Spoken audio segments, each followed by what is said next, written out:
Welcome to Zooplosion. In this series, we're going to explore stories featuring the animals of the Bible. But this time, we're going to do things a little differently. In the Bible story, we're going to see how well things worked out when Adam, Noah, or Balaam did what God wanted them to do. But in the skit, we're going to see what might have happened if they hadn't listened to God.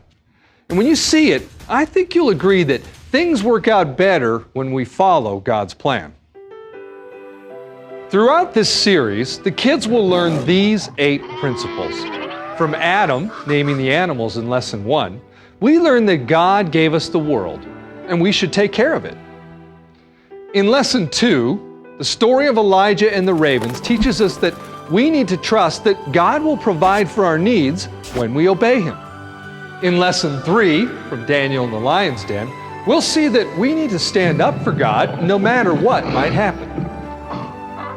In Lesson 4, Balaam and his donkey teaches us that we need to listen to and obey God's warnings in our life.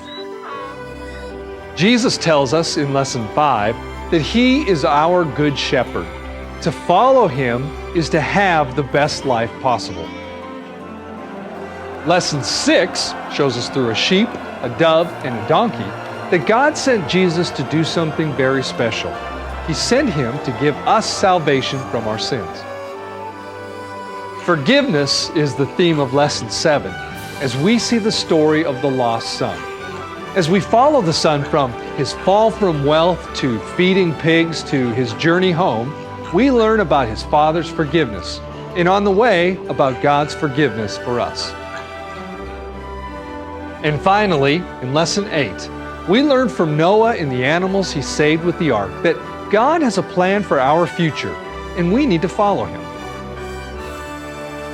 Now, like I said earlier, we did things a little differently in this series. You'll notice that our skit has more actors than we normally have, but don't worry.